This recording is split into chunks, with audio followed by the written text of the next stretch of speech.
Mamio main peluk aja ke Papio. Habis cerai dari RO, Mamio lebih bahagia. Kamu kenapa pas pisah kok jadi lebih kayak orang lega ya? Hah? Iya ya? Gue nggak tahu kenapa. Orang tuh bisa kan kalau ada tertinggal luka, dia kan pasti kelihatan ya. Tapi kalau dia malah merasa itu bebas gitu, kelihatan juga. Kamu kayak merasa bebas kamu gitu.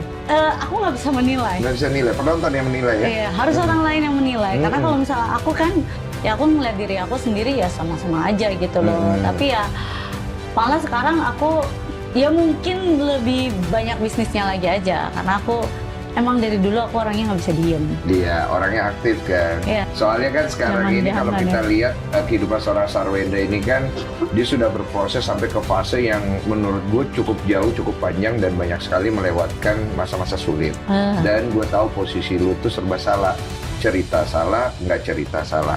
Ya udah ditelan diri aja. Ditelan aja. Apakah kamu orang yang tipikal put gimmick in your life to create profitable? Aku orangnya nggak bisa gimmick lagi. Aku kalau nggak ketemu orang nggak suka, muka aku pasti kayak barcode kalau kata orang. Jadi takut mereka kalau misalnya, makanya karena aku kan rada introvert orangnya. Jadi kalau misalnya emang nggak nyaman pasti kelihatan. Kalian sama dengan aku nggak penasaran dengan hubungannya Sarwenda dengan Giorgio ya? Ya gitu. Oke, mari kita cek. Jadi setiap lihat videonya mereka, aku selalu senyum-senyum. Kayak happy banget untuk melihat kebahagiaannya mereka.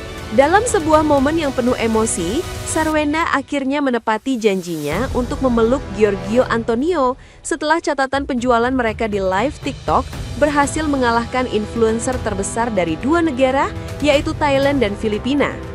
Pencapaian ini bukan hanya sekedar angka, melainkan bukti nyata chemistry dan kerjasama mereka yang mampu menyedot perhatian ribuan penonton.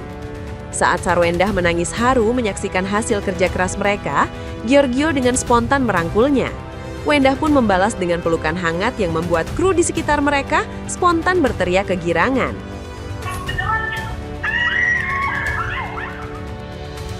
Meski terlihat salah tingkah dan berusaha menahan keakraban di depan kamera, kebahagiaan pasangan ini terpancar jelas.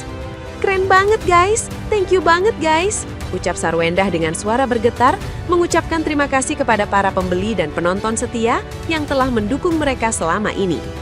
Momen mesra ini pun langsung dibanjiri komentar warganet di TikTok. Papio, jantungmu aman kan? Kapten kita aja sampai teriak karena Mamio peluk Papio, apalagi Sargios, tulis seorang pengguna. Yang lain berkomentar, nangis terharu campur aduk deh rasanya. Cuma lihat mereka pelukan, gimana nanti kalau lihat mereka ke altar ya? Bisa pingsan aku. Menggambarkan betapa publik telah sepenuhnya mendukung hubungan mereka. Tidak hanya itu saja, kemesraan Sarwenda dan Giorgio semakin teruji saat mereka dihadapkan pada permainan pilihan dalam acara The Royal Academy milik Boy William. Saat diminta memilih siapa yang akan diselamatkan di antara Ayu Ting Ting, Boy William, dan Giorgio, Sarwenda tanpa ragu menjawab, "Gue dialah, Gio lah," disambut tawar rekan-rekannya. Giorgio pun sebelumnya telah memilih Wendah dengan jawaban yang sama tegasnya, "Ya kamu dong." Boy William yang berharap mungkin dipilih justru menjadi bahan candaan. Warganet berkomentar, "Sad boy, Boy auto nangis di pojokan," sambil menegaskan bahwa pilihan Sarwenda sudah pasti hanya untuk Giorgio semata. Interaksi ini semakin mengukuhkan bahwa hubungan mereka bukan hanya sekedar kemitraan bisnis belaka, tetapi telah tumbuh menjadi ikatan yang kuat dan saling mendukung, siap menghadapi segala tantangan, bahkan saat harus memilih di depan kamera sekalipun.